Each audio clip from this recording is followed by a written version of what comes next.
I have some of the best news I have had to report in a long time.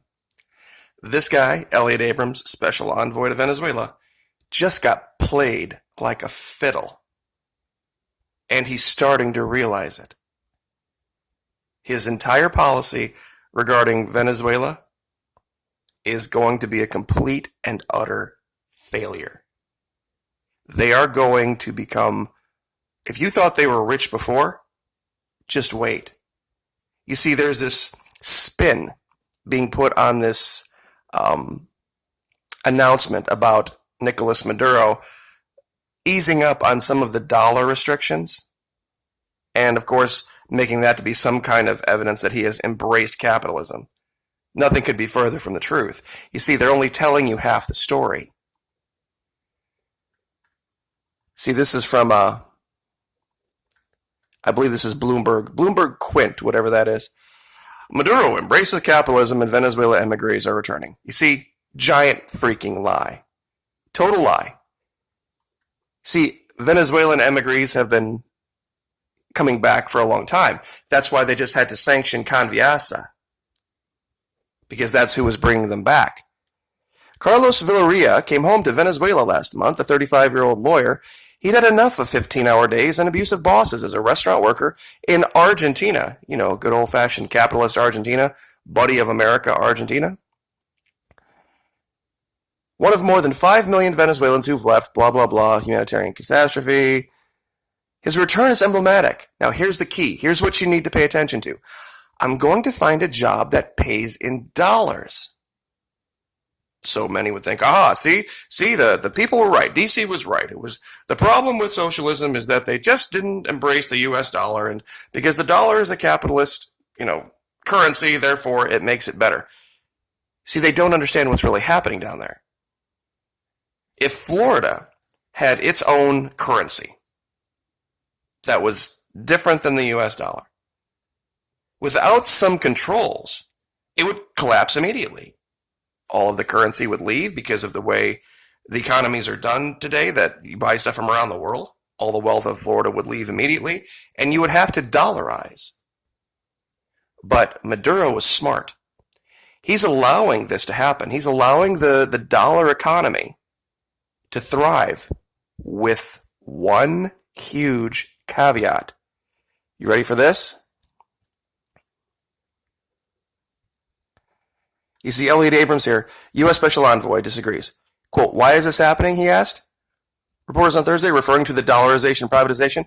Quote, because their backs are against the wall. Nothing could be further from the truth. If that were the case, you would see Mr. Guaido becoming more and more and more popular, right? See, here's the catch. You ready? The country's Constituent Assembly approved a value-added tax last month to reap benefit from the estimated 70% of all transactions this year set to occur in dollars. Until now, the government hadn't collected VAT on the dollar sales. A lost opportunity to make up for a dramatic drop in revenue. So what do you think is going to happen to that money when it comes in? So they dollarize the economy, right? Parts of it. Then they collect the VAT tax. That VAT tax is going to then be converted into what? Bolivars. And then it's going to rebuild the economy. Now, strangely enough, guess who was one of the biggest proponents of the VAT tax?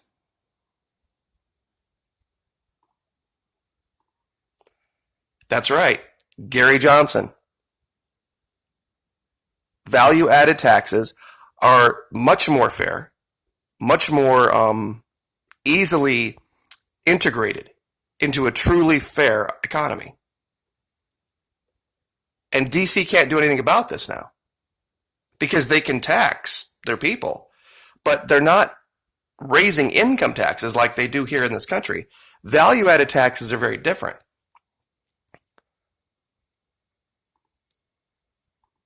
Let me get back to where we were.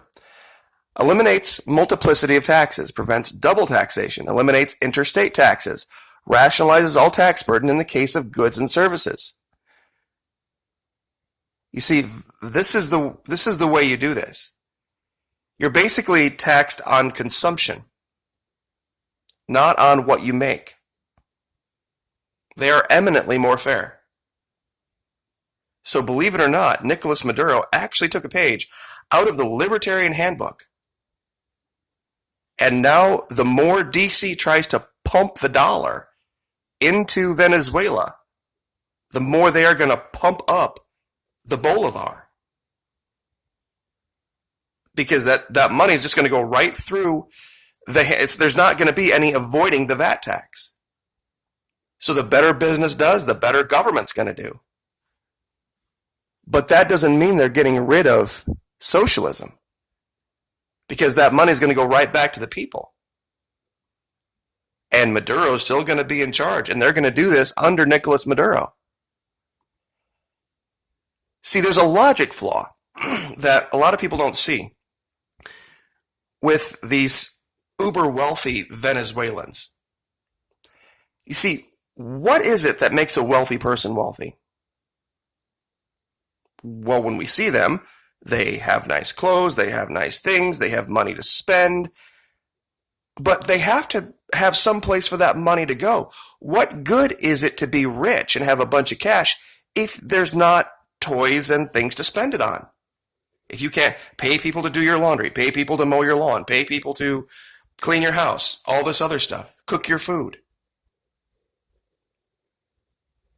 I mean, seriously, these rich people that many of my detractors have said are immune from this, why would these people want socialism to go away? Because this is the story that's getting pushed out of DC.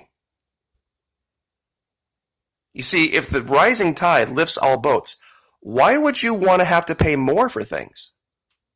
Because that's what happens when you have a full and complete, like 0% unemployment. That puts the onus on job creators to make their job environments better, pay higher wages. Because there's so few people that are unemployed, you have to make life better. Apparently, that's the goal of what you call free market capitalism, right? That'll be the case, that people will start to have jobs again in Venezuela, and there'll be more money, and everybody will be prosperous, blah, blah, blah. Why would they want this? Why would the wealthy want that? They wouldn't. You see, this is the big lie. This is the big lie. And this is City Lab. Pardon me. And they actually do a little bit of accidental reporting here. See the story here. Caracas nightlife silenced by Venezuelan crisis. Now, this is July 13, 2016. Now, I want you to pay attention to the couple of the dates that they talk about here. Okay, at night, the fear is palpable. This is the reason people aren't going to the club, they're saying. After 8 p.m., the streets are desolate, as if under curfew, and it's for good reason.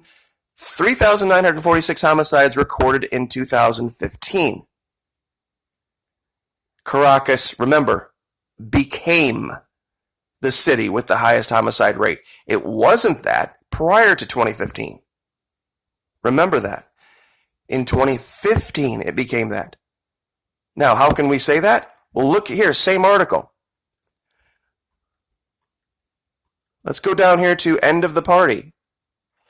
Between 2012 and 2013, we had up to 350 bands playing here, says Sail Bartolozzi, owner of La Quinta. We had bands scheduled for months in advance. It was perfect business, but after February 2014, everything changed.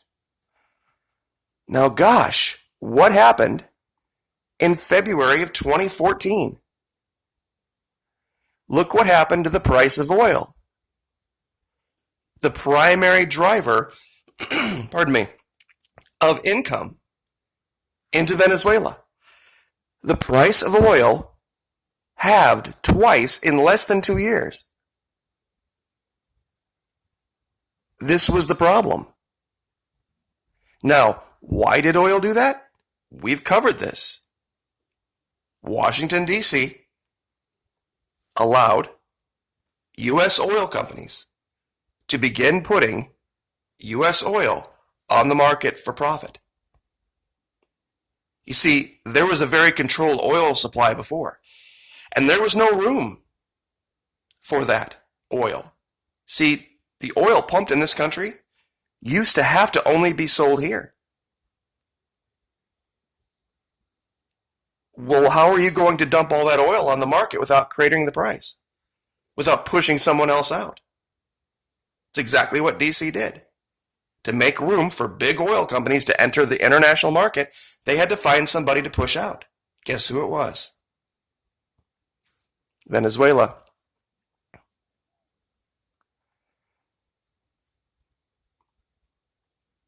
You see, this is one of those things that a lot of people try to ignore about Venezuela, about how wealthy Venezuela was and how they did it. Venezuela got wealthy because they put the man over the money. See, they had a very different version of getting rich. Getting rich for them didn't mean amassing huge amounts of currency. Our economy is based, DC's economy, US economy, is based on spending billions to persuade people that happiness is buying things, and then insisting that the only way to have a viable economy is to make things for people to buy so they'll have jobs and get enough money to buy things. Do you see the circular problem here?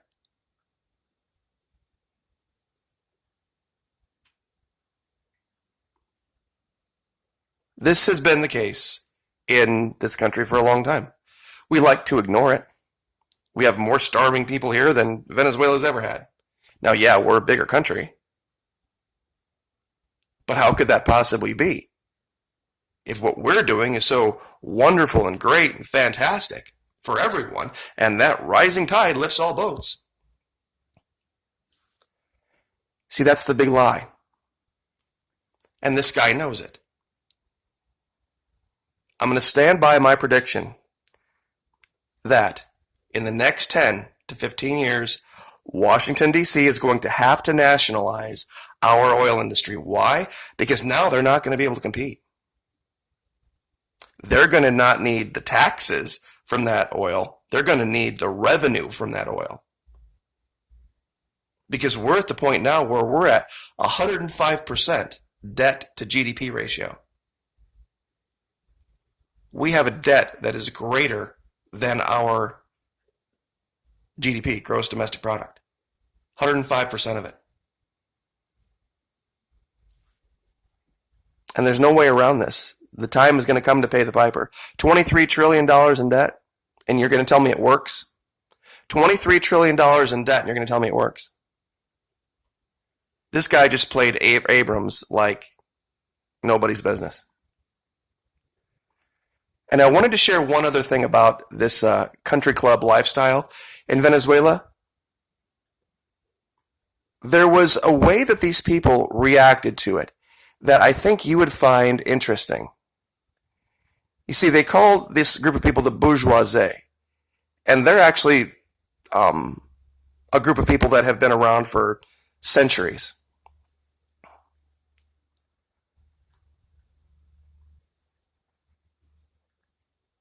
They talk about how they've had to adapt. You ready for this? Some members find themselves eating more meals at the club and holding more meetings there, rolling up early, staying late. Habits shift subtly. Economies are made. The once traditional cocktail is skipped. Bottles of wine are brought in from home for waiters to uncork instead of ordered from the club list. Even in war, people get married and pregnant and want to be with family and friends. Another member, a woman in her 30s, who asked not to be named, said Venezuelans abroad sometimes want those who stayed to represent their collective guilt. She recounted over dinner at the club how not long ago she excitedly told her brother in Madrid of having found a beautiful whole red snapper in the market and of her plans to bake it into a minor feast for friends. He rebuked her, saying, "How can you talk like that when people are going hungry around you? I face days without electricity or running water," she shot back. "I'm trying to make a living here and to support the political opposition, and he accuses me of ignoring the suffering around me." See, what's not said there is that she purchased that snapper from someone who was probably grateful to sell it. You see, this is the part that they don't get. If there are wealthy people in Venezuela, they are buying things. And where are they buying them from? There are services being provided. Guess who's providing the services? The shortages, the problem, the collapse of the Bolivar has nothing to do with socialism, but has everything to do with an attack by the most powerful, corrupt, evil government that's ever walked the face of the earth. And you know what? I know I said that was going to be the last thing. There is one more. I'm going to go ahead and cover this. You're not going to believe this part of it. There are Venezuelans who are now pretending that they're Jewish. You ready for this? Because they're going to Spain.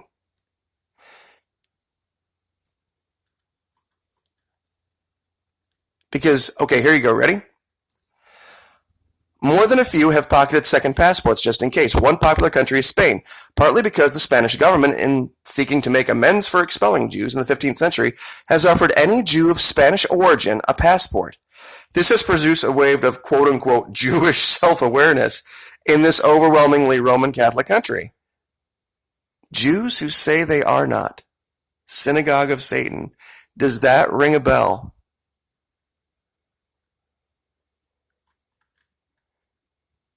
See, the evidence is overwhelming. Even the most skeptical naysayer now has to really ask, was it really socialism that collapsed this country, or was it a coordinated strike? Because if it really was socialism, you should have seen here in 2000, down here, Venezuela, this green line should have been way up here, and you should have seen it trickled downward this way. But that's not what you see, is it? See, this red line is the inflation. See how it stays historically very low compared to the years before? See how the revenue into the country goes up and up and up and up and up and up? Remember the guy talking about the nightclubs? How in 2012 and 2013 everything was fantastic and they were booked for months and everything was great and people had money? How could that have been under 13 years of Chavez? And then he said, literally gave it the month, February of 14, everything changed. This is when the price of oil, the main driver of income into the country, collapsed. And we know what caused that. DC glutted the market with oil in collusion with Saudi Arabia. So this is open and shut. And now, with the modifications to the dollar economy, that they're going to tax it using a VAT tax, not an income tax, this guy's caught. To use a euchre term, he's set. Nothing he can do now. And it's the best news ever. Like, share, subscribe.